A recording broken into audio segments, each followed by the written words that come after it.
Bueno, en Corea del Centro hace frío, así que me abrigué. Se abrigó, se puso sobre todo. Me puse sobre todo. A ver, estamos en un día difícil, es feriado, es el día no laborable, pero estábamos todos viendo los datos de los mercados en el exterior, los que estaban abiertos, qué pasó con las acciones argentinas y se derrumbaron, qué pasó con el riesgo país y saltó mucho, con lo cual parece ser que nos espera un día difícil también en los mercados el día de mañana. En este contexto de mucha inestabilidad, de cierta angustia, de cierta preocupación, recibimos a Fernando Iglesias, que usted lo conoce, es un diputado de Cambiemos, un polemista muy apasionado. Y lo primero que te quiero preguntarle, Fernando, iba a empezar por cómo entendés la derrota, pero primero contame qué es lo que estás viendo en estos días, cómo imaginás las semanas que vienen. Hablemos un poco de coyuntura y después hablamos, en todo caso, de qué pasó hace 2 domingos. Bueno, lo veo con preocupación. Me parece que es una consecuencia directa. Yo creo que lo que estamos viviendo son los anticipos de una economía con alta probabilidad de ser gobernada por el Frente de Todos.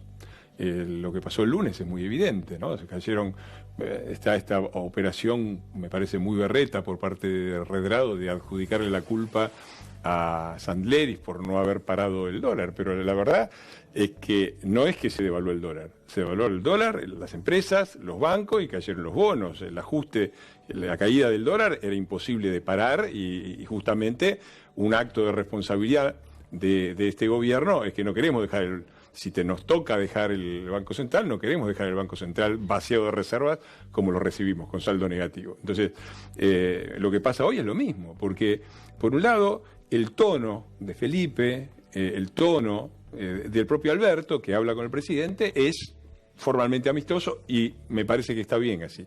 Ahora, después hay permanentemente pequeñas declaraciones sobre el tema económico que van dinamitando los mercados. Felipe habló de desdoblar el mercado de cambios. Fue Felipe.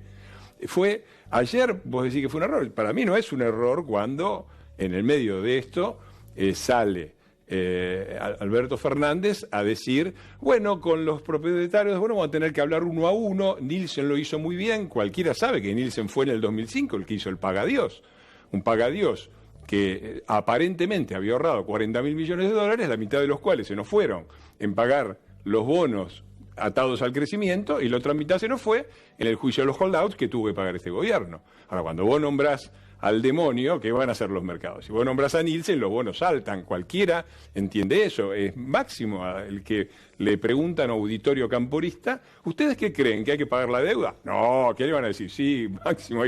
Digo, mientras por un lado el tono es amistoso, institucional, están gobernando ellos, son responsables ellos, por abajo me parece que se hacen declaraciones que tienen un objetivo económico que no va a favor del país. Y ahora, con esa misma línea, Macri dice, si gobiernan ellos va a ser Venezuela, con lo cual le están dando la razón. O sea, están todos fugando en función de lo que dice Macri que ese gobierno podría llegar a ser. Uno lo escuchaba el domingo a la tarde en el búnker de Cambiemos, el Marcos Peña, tipo 6, 7 de la tarde, lo único que llegó a decir dijo, vuelve el populismo autoritario. Entonces, el propio gobierno está presagiando que el escenario más probable, que es de derrota el 27 de octubre, trae como consecuencia ese escenario que a los mercados los espanta. ¿Vos creés que es porque los mercados reaccionan por lo que dice Macri y Marcos Peña o porque ya conocen a estos muchachos y saben lo que hicieron?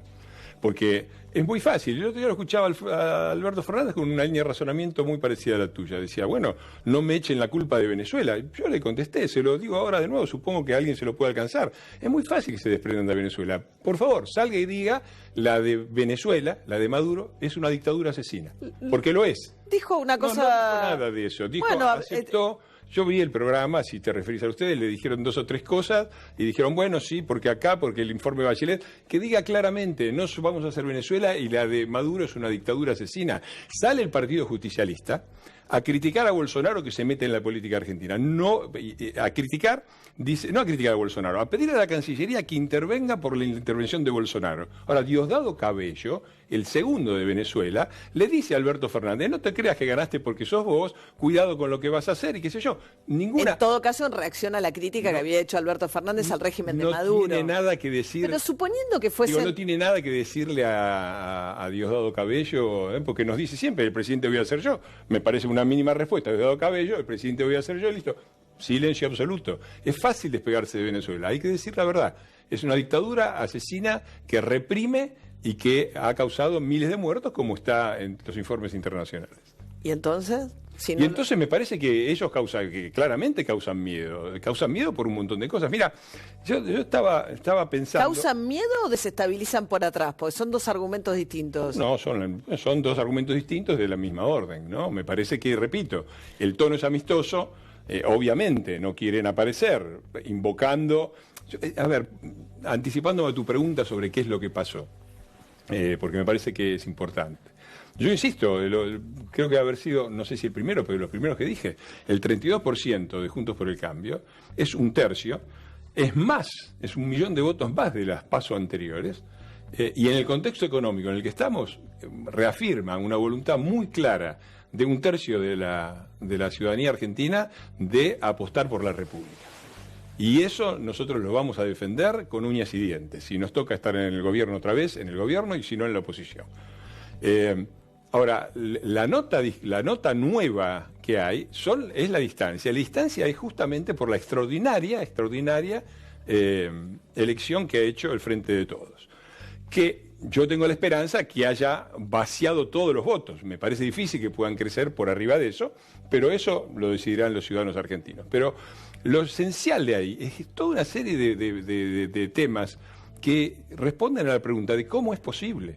Es decir, porque una hazaña extraordinaria, hay varias hazañas que para mí son extraordinarias. La primera es la de emitir 2 mensajes contrapuestos simultáneamente y a veces por parte del mismo enunciador, completamente contrapuestos, uno dirigido a la militancia acá, a la que le dicen, vamos por todo, ¿no? Vamos a reformar la Constitución, lo dijo Cristina, vamos a ir por los jueces van a tener que dar explicaciones, lo dijo Alberto, vamos a defaltar la deuda, lo dijo Máximo, vamos por todo. No dijo vamos a defaltar la deuda. Sí, bueno, dijo, o sea, ¿ustedes creen que hay que pagar la deuda? Es el hijo de la presidenta, es un candidato No, estaba oficial. hablando del acuerdo con el Fondo Kirchner. Monetario. Bueno, dice... Pero no estaba hablando de defaltar la deuda con privado. Digo, por una cuestión Hay que pagarle al fondo. digo, es importante ser preciso, justamente en el escenario en el cual estamos. Digo, corrijamos. No estoy yo para defender a Máximo Kirchner, pero me parece que si estamos pidiendo un ejercicio de responsabilidad, tenemos que hacerlo desde un lugar de responsabilidad con lo que decimos. Ok,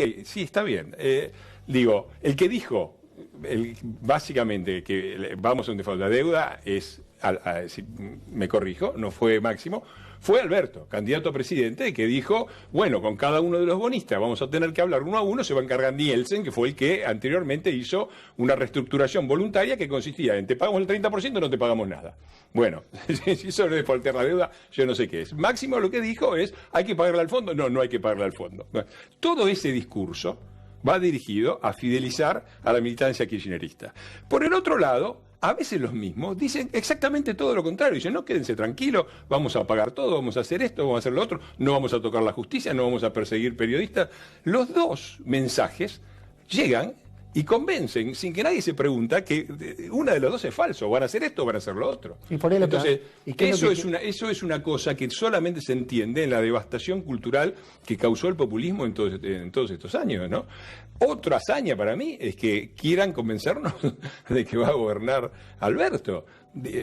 Cristina se va a relegar. ¿Cuándo Cristina se relegó a un cómodo segundo plano? ¿Cuándo la Cámpora admitió que quién tomó las decisiones más importantes? Empezando por la decisión de que Alberto sea el presidente. Cristina. Pero cuando lleguen ahí, el que va a gobernar es Alberto y sin conflictos, como dice por Felipe, porque sufrieron mucho, aprendieron y ahora se van a tratar bien. Ahora, yo tengo experiencia de la lucha entre la derecha y la izquierda del peronismo, dolorosa, la tenemos todos los argentinos que tienen mi edad. Y la verdad es que me causa por lo menos miedo. ¿Cuál es la derecha ahí?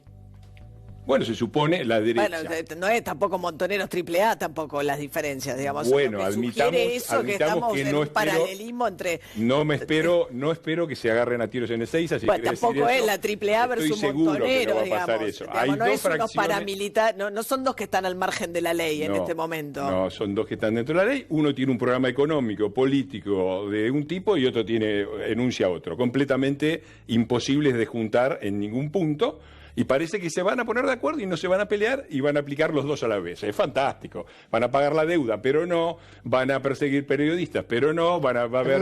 Déjame hacerte 2 preguntas. La primera, sí. ¿Por qué crees que se amalgaman estas dos? ¿Qué es lo que une Porque vos sugeriste una cosa, es los problemas que generó en la percepción de los argentinos tantos años de populismo. Hace que unos vean lo que quieren por un lado y otros vean, pero hace poco no pasaba eso. Hace poco, y entonces eso se unió. Sí. ¿El gobierno no tiene responsabilidad en que todo eso se haya unido? Sí, a ver, sí, el gobierno tiene responsabilidad en que efectivamente desde el punto de vista de la economía no nos ha ido bien. Podemos analizar cómo y cómo fue que pasó. La verdad que acusarnos de dogmatismo me parece bastante raro. El gradualismo no era dogmático, ¿no? El gradualismo era una cosa para tratar de tratar de ir metiendo la economía en caja y que no explotara todo al mismo tiempo que no se pagaban. De hecho, en 2017 tuvimos los índices de desocupación, de pobreza y de indigencia más bajos de los últimos 20 años. Eso no era dogmatismo y no era neoliberalismo, me extraña. El gobierno ahora, ante la emergencia y ante la devaluación del 30% de todos los activos argentinos y la posibilidad de que esto vaya a inflación, ha tomado toda una serie de medidas, si podemos definir, como heterodoxas. ¿Dónde está el dogmatismo del que habla Felipe?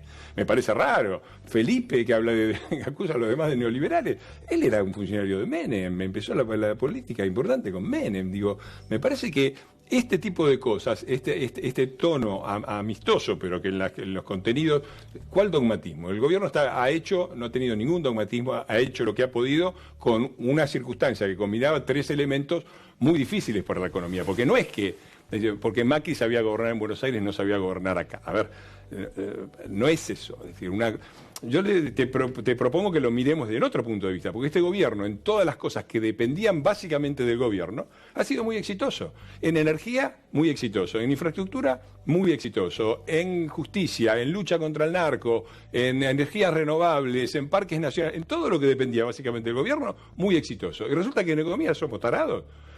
Por ahí el tema económico no depende todo del gobierno y dependía primero de una situación económica que venía precipitando y que en el 2015 iba derecho para que nos pegáramos otro tortazo directo contra la pared.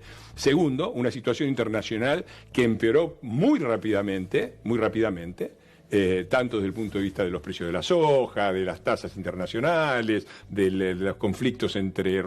Tuvieron tasas bajas gran parte del mandato. Sí, efectivamente, mientras tuvimos tasas bajas y nos fuimos... Pero una cosa, uno podría pensar sobre Macri con ese mismo argumento, que Macri en campaña, Macri candidato, dijo, no va a haber devaluación, no va a haber tarifazos.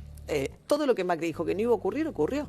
Bueno, a ver. Entonces, no es que solamente nadie va a pagar ganancias. Uno podría ir a las promesas de Macri, contrastarlo con lo que pasó y decirle... Nosotros aceptamos que claramente, desde el punto de vista de la economía, tenemos un fuertísimo problema y realmente no hemos logrado mejorar muchas cosas. Pero lo que prometió no pasó. Dijo, pobreza pasó. Cero y tenés 4 millones más de pobres. María, nosotros aceptamos el fracaso, por ejemplo, en la reducción de la pobreza. Ahora, lo que no aceptamos de ninguna manera es esto que nos endilgan, directa o indirectamente, de que vinieron por esto, vinieron a buscar esto, vinieron a empobrecer. Un presidente que viene a subir la pobreza para subir las ganancias, si ese es su objetivo, no dice, júguenme por la pobreza, dice... Fernando, déjame terminar el argumento. Pero no. Déjame terminar el argumento, porque entonces nosotros aceptamos el fracaso. Ahora, también y aceptamos la situación difícil que pasa a mucha gente. Ahora, cuando vos después vas a los números, yo creo que no es solamente el tema de la pobreza, es también cómo se toma. Porque al peronismo se le perdona todo. A ver, Felipe estaba acá, dije, era el gobernador con Duhalde. Con Duhalde tuvimos el récord histórico de pobreza. La pobreza era del 57%. Sí, pero no importa, vos asumiste y dijiste que le ibas a bajar. No, pero estamos hablando de que con Macri dijo, la voy a bajar, la subió, listo. Ya lo dije. Ese presidente del ejercicio, que hoy lo están evaluando por lo que pasó estos 4 años. Me parece muy bien, aceptamos el fracaso y aceptamos que nos juzguen por eso. Y respetamos el voto que nos juzgan por eso. El problema es cuando vos estableces esta dicotomía, donde de un lado está la institucionalidad y las flores y del otro lado la economía. Porque parece que el fracaso es en lo económico y que el peronismo lo va a solucionar. ¿Cómo solucionó el problema el peronismo cada vez que tuvo una situación de déficit cercano al 7%? Con el Rodrigazo, primera vez que la pobreza saltó 30% de año para otro, gobierno peronista. Con el Duhaldazo, 50% más de pobreza de un año para otro. Saltó de 38 que había dejado la Alianza, según el INDEC, a 57%. Récord de indigencia, 21% de indigentes, 21% de desocupados. El tercero va a quedar Bueno, Macri. No, de ninguna manera, absolutamente de ninguna. A ver, nosotros aceptamos el 34% y aceptamos que es un fracaso. Ahora, no podemos entender gente que se enoja y se escandaliza por este 34% y no ve que acabamos de poner como el principal candidato a la provincia de Buenos Aires, donde está el principal problema de pobreza, a Kicillof. Kicillof fue el ministro de Economía del 2014. En 2014 fueron 400.000 puestos de trabajo se perdieron. No es que pasaron de una a monotributo, se perdieron 400.000 puestos de trabajo. Y la pobreza era del 32% cuando vos armonizás con el CETLAC. Nos vamos a quedar sin tiempo. A ver, yo no entiendo cómo que el 32% de pobreza con doping económico, porque era 32% de pobreza con cepo cambiario, con default, con atraso tarifario y con atraso cambiario. 4 problemas que se solucionaron o están en vías de solución. 32% está bien. Gobernador de la provincia y 34%, no, Macri neoliberal. Es eso lo que son dos varas que no son aceptables. Solamente un señalamiento, solamente uno. Uno ve la historia argentina y uno tiene acá la perspectiva de escuchar a todos.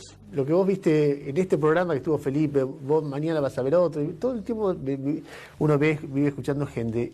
No es gratis decir nosotros fracasamos. No, cuando uno dice, yo fracasé en algo que es nada más y nada menos que la macroeconomía, que uno puede agarrar y decir, bueno, la herencia... No, la macroeconomía no. Espera, déjame precisar.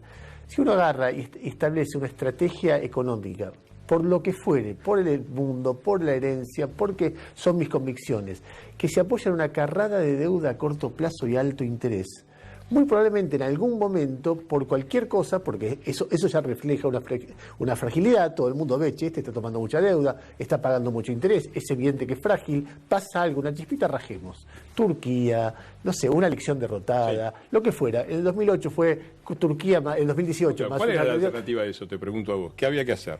Porque si vos... Mira, al principio esa respuesta la tenés que dar vos, no yo. Pero lo que yo digo es, una declaración de Alberto, no, está bien, pero una declaración de Alberto puede generar inestabilidad cuando vos dejaste una economía que es tremendamente frágil. Entonces se junta, ¿en qué medida es la declaración de Alberto, la decisión de Felipe o es la economía que dejaste? Pero lo que yo digo, yo te podría dar respuesta a lo que, pero es ex post. A mí me pareció que la salida del cepo apretando un botón era suicida.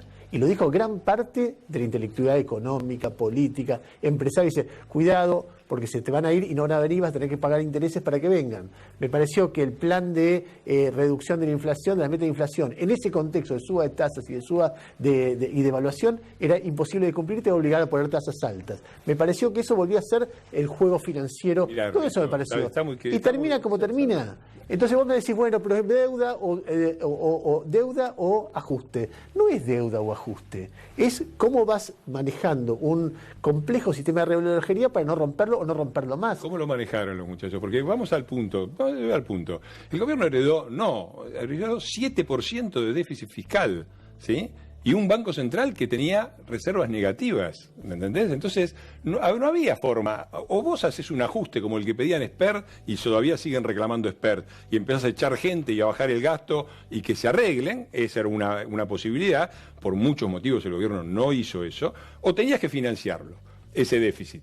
Y la forma de financiarlo era emitir con un riesgo altísimo de hiperinflación o tomar deuda. No había otro. No hay.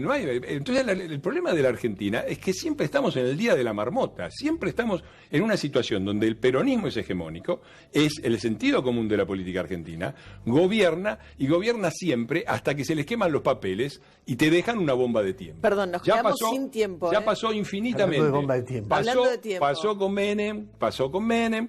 Y vuelve a pasar ahora. Entonces, al que armó la bomba de tiempo, al que gobernó 12 años en las mejores condiciones posibles y dejó un desastre, a ese lo vuelven a elegir. Porque nosotros aceptamos que la Argentina... Eso establece un paralelismo entre Macri y de la Rúa prácticamente. No, de ninguna manera. Nosotros vamos a terminar el mandato y dejamos una macroeconomía ordenada, ya sea para que seamos nosotros los que gobiernan o para otros. Estaba bajando drásticamente el déficit. No podemos ir, perdón. Bueno, listo. Fernando, gracias. Gracias, Palermo, además de Fernando Iglesias. Gracias Palermo Design por los hermosos sillones rojos sobre los cuales nos sentamos. Siempre el primero en diseño y calidad, Palermo Design. Es ok, es el Instagram. Nos encontramos mañana. ¿Ese ok? ¿Qué quiere decir? Claro, es el Instagram. Design ok, es Instagram. Arroba, yo tengo. Esto moderna. Nos reencontramos mañana a las 10 de la noche. La próxima con guantes y bufanda. Hasta mañana.